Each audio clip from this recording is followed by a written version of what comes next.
¿Ya estamos? ¿Listos? Bien. ¿Qué tal, hermanos? Buenas noches a todos.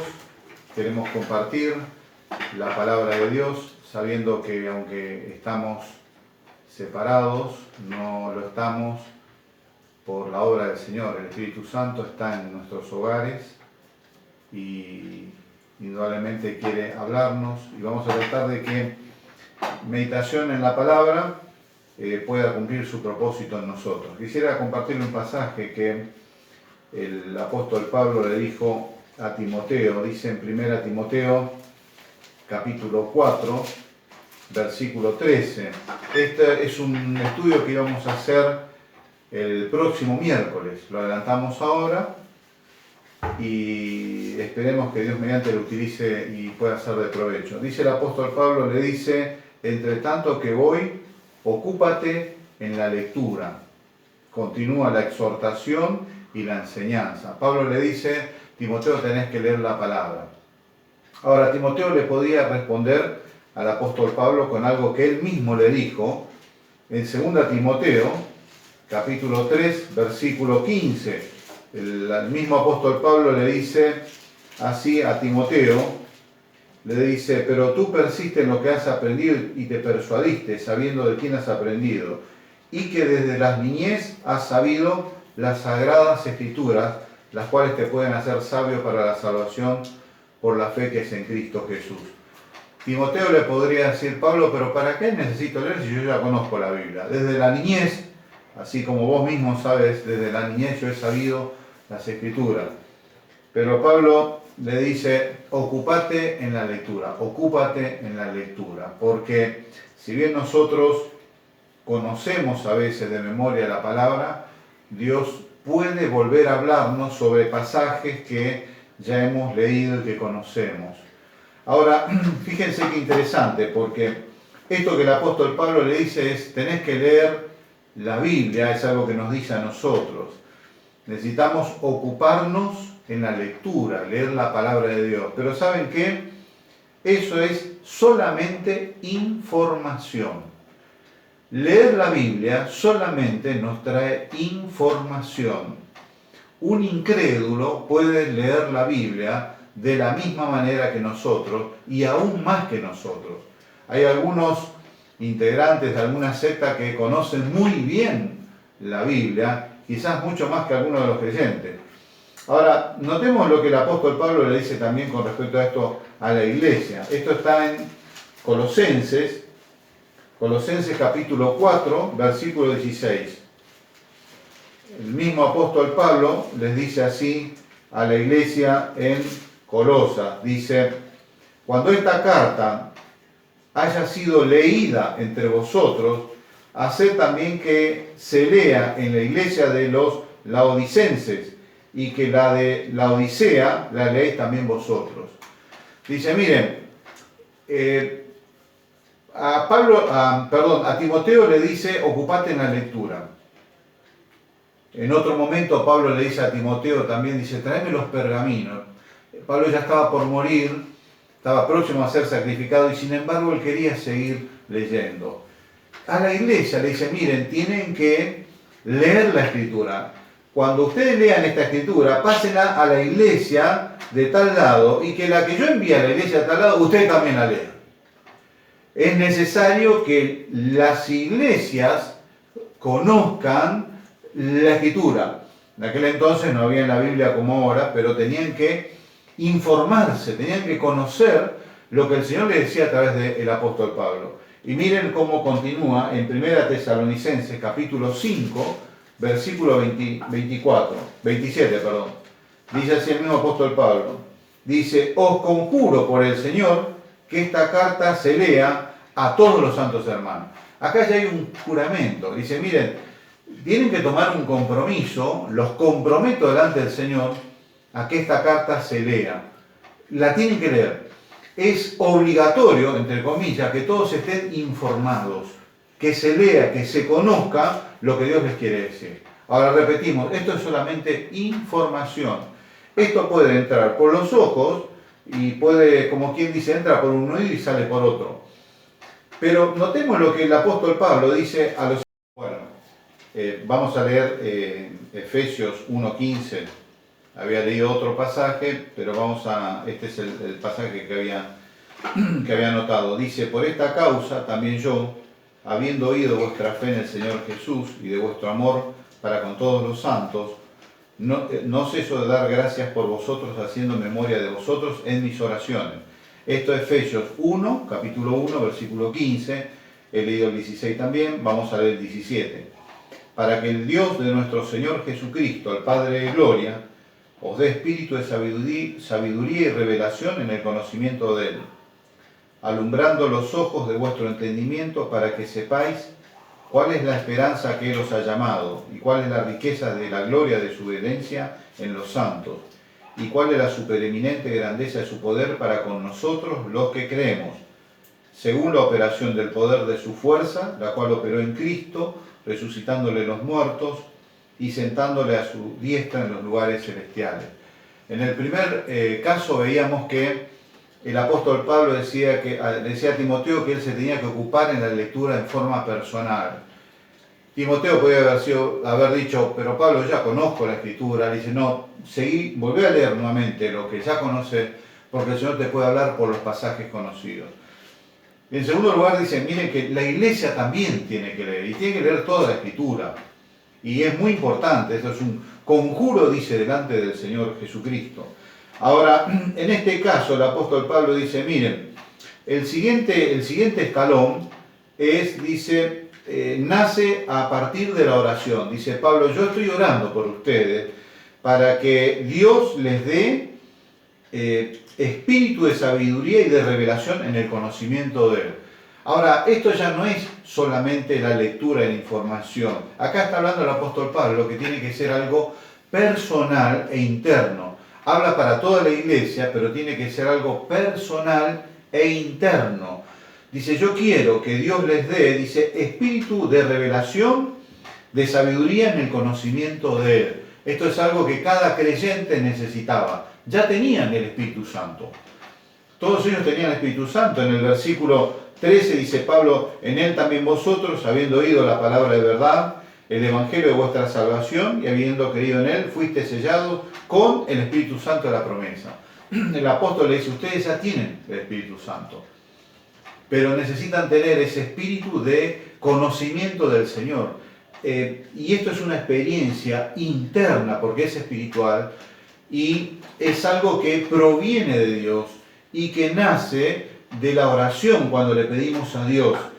¿Qué es lo que el apóstol Pablo le decía? Miren, cuando leemos la Biblia recibimos información, pero necesitamos que esa información se traslade a un conocimiento interno. Oramos a Dios pidiéndole esto, y el Espíritu Santo toma la Escritura y nos hace conocer más a Dios. Está diciendo acá que Dios no tiene que ser un desconocido para nosotros, sus hijos. Y no solamente eso, sino también dice: alumbrando los ojos de vuestro entendimiento, para que sepáis cuál es la esperanza a que Él los ha llamado. Está diciendo que los creyentes tenemos que saber a qué nos ha llamado Dios. Dios tiene una meta para cada hijo suyo, y nos llama a esa meta. En otra parte lo dice en el libro de Filipenses. Dice: prosigo la meta, al supremo llamamiento de Dios en Cristo Jesús. Dice: así que los que somos perfectos, todos tenemos que sentir lo mismo. Y acá dice: tenemos que entender, esto es una experiencia interna, personal, espiritual, que Dios da a aquellos que le piden, porque nace en la oración, y toma la Escritura, el Espíritu Santo, y nos hace entender a qué Dios nos llama. Dice: Dios no tiene que ser un desconocido. No tenemos que ignorar su obra personal de Dios para con nosotros, y tenemos que saber, dice, a qué Dios nos ha llamado, cuál es, dice, la riqueza de la gloria de su herencia en los santos, qué cosas son importantes, son de valor, que Dios nos da también. Dice: cuál es la supereminente grandeza de su poder para con nosotros los que creemos, según la operación del poder de su fuerza, la cual operó en Cristo, resucitándole los muertos y sentándole a su diestra. Nos dice que el creyente puede comprobar el poder de Dios, el mismo poder que resucitó a Jesucristo, puede comprobar ese poder internamente. Lo vuelve a repetir en el capítulo 3, versículo 15, si mal no recuerdo, ese poder que puede operar internamente en el cristiano. Dice, esto no es solamente información, acá ya nos está diciendo de la experiencia interna en el creyente. Este es el segundo escalón. Lo primero es la información, lo segundo es la experiencia interna, pero Dios quiere que lleguemos al tercer escalón. Y esto está, fíjense por ejemplo el apóstol Pablo, lo dice en 1 Timoteo, capítulo 3, dice el versículo 16, indiscutiblemente grande es el misterio de la piedad, Dios fue manifestado en carne. Dice, el apóstol Pablo habla del misterio de la obra de Dios, y el primer escalón dice, miren, Dios se manifestó, se apareció en su cuerpo humano que era Jesucristo. No es que Dios era separado de Jesucristo, sino que eran uno solo, y aclara que este es un misterio grande. Pero fíjense cómo sigue, por ejemplo, en San Juan capítulo 14, San Juan capítulo 14, el Señor Jesucristo dice lo siguiente, San Juan capítulo 14, versículo 21, dice así, el que tiene mis mandamientos y los guarda, ese es el que me ama. Y el que me ama será amado por mi Padre, y yo le amaré y me manifestaré a él. Versículo 23, leemos el 22, dice, le dijo Judas, no el Iscariote, Señor, ¿cómo es que te manifestarás a nosotros y no al mundo? Respondió Jesús y le dijo, el que me ama, mi palabra guardará, y mi Padre le amará, y vendremos a él y haremos morada con él.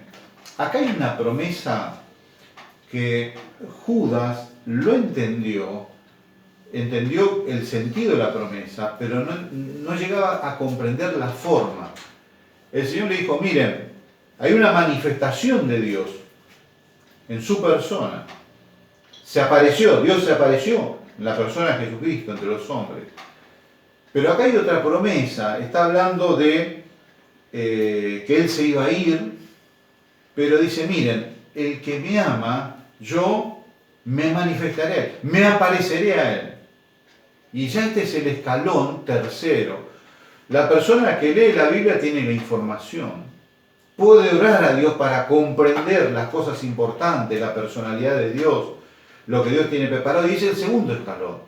Pero acá está la comprobación de eso que el Señor escribió en su palabra, y que es esta relación íntima y el cómo cuando andamos en el mundo podemos percibir que el Señor está con nosotros, que su presencia es notoria, Él está. Hay algunas veces en nuestro andar, en esta vida cristiana en la cual podemos percibir, el Señor estuvo ahí, el Señor está conmigo. ¿Y cuál es la forma de comprobar esto? La obediencia. Leer la Biblia es información. La obediencia a la palabra, al Señor Jesucristo, trae comunión, relación y manifestación de Él. Miren, el creyente puede vivir toda una vida cristiana como en el aire y no comprobar que el Señor está. Acá el Señor está diciendo, miren, hay una forma para el cristiano de comprobar que Él está y que está cerca, y que Él vive y que nos escucha y que está, y no es solamente respondiéndonos a la oración. Dice, hay una promesa que es un desafío para cada cristiano. Dice, bueno, vos querés, Marcos, vos querés comprobar que el Señor está, que está presente, que está con vos, que te escucha y que, bueno, tenés que obedecer su palabra. No le promete que le va a dar bendiciones materiales. Dice, el que me obedece le va a prosperar, le va a ir bien, el virus que anda dando vueltas, el bicho no le va a picar. No es esa la promesa. Acá la promesa es, dice, el que me ama, dice, el que tiene mis mandamientos y los guarda, ese es el que me ama. Y el que me ama será amado por mi Padre y yo le amaré, me manifestaré a Él. ¿Recuerdan que hacía unos miércoles leíamos el relato de aquellos discípulos que iban por el camino de Maús y el Señor se les apareció. Yo les leo brevemente. Dice, y he aquí, 2 de ellos iban el mismo día a una aldea llamada Maús, que estaba a 60 estadios de Jerusalén. Dice, e iban hablando entre sí de todas aquellas cosas que habían acontecido. El Señor había sido crucificado, ya hacía 3 días. Sucedió que mientras hablaban y discutían entre sí, Jesús mismo se acercó y caminaban con ellos, mas los ojos de ellos estaban velados para que no le conociesen. Decíamos en aquella ocasión que habían 2 discípulos que iban caminando después de la muerte de nuestro Señor Jesucristo, era el 3er día, y que el Señor se les apareció. Y recuerdo que habíamos terminado aquella reunión diciendo, ¿por qué el Señor se les apareció? Indudablemente porque los amaba. Pero no eran los apóstoles. Uno podría decir, bueno, se les apareció porque como eran apóstoles, por la obra que el Señor iba a hacer en sus vidas, se les apareció porque iban a ser muy importantes. No iban a ser apóstoles. Uno de ellos se llamaba Cleofas y el otro no sabemos su nombre. Eran creyentes ignorados. No eran, entre comillas, de los más importantes. Y después no vemos que hayan sido los más importantes. Sin embargo, el Señor se les apareció. ¿Por qué se les apareció? ¿Por qué eligió el Señor aparecerles a ellos? Bueno, acá estaba la promesa del Señor. El que me ama es el que guarda mi palabra, es el que me ama. Y yo me manifestaré a él. El Señor se les apareció en el camino. ¿Por qué? Porque guardaban la palabra. Porque le amaban y lo obedecían, con todos los defectos. El Señor les llama la atención, tienen varias cosas, sin embargo, en su debilidad, en su falta de conocimiento todavía, etc., sin embargo le amaban y buscaban guardar su palabra. Por eso el Señor se les manifestó, aunque ellos no se daban cuenta. Y decíamos, ¿cuántas veces el Señor se nos habrá aparecido? Seguramente, si le amamos, seguramente, si guardamos su palabra, el Señor lo va a seguir haciendo. Vamos a tener la comprobación realmente de que Él está. El Señor sabía qué tan importante era para nosotros que Él esté presente. Por eso les hace esa promesa. Anteriormente, ahí mismo en San Juan le dice, no les voy a dejar huérfanos. ¿Quién sabe lo que es ser huérfano, no? ¿Quién sabe lo que es no tener papá y mamá? Estar desamparado en el mundo. Bueno, el Señor sabía lo que era esa situación por ahí para un ser humano. Y les dice, miren, ustedes no van a estar así. Dice, yo voy a venir a ustedes, pero tienen que guardar mi palabra. Tienen que informarse, ese es el primer escalón. Tienen que leerla. La iglesia toda tiene que leerla. La iglesia toda tiene que orar para comprender, conocer más cómo es Dios, para comprender cuál es su obra en nosotros. Pero tiene que obedecer, porque de esa manera me voy a parecer a ellos. Vamos a poder disfrutar, yo creo que el tercer y más excelente escalón, el que el Señor esté con nosotros y que en medio de este tiempo, de estas cosas que van sucediendo, caminar con el Señor, que es más excelente. Saber que Él está con nosotros, saber que Él se manifiesta y que va con nosotros. Aunque a veces nos llame la atención, como a los discípulos es, pero estar con Él. Nada mejor hasta el día que nos reciba en su gloria. Que a Él sea la gloria y ojalá esta palabra nos haga bien. Amén.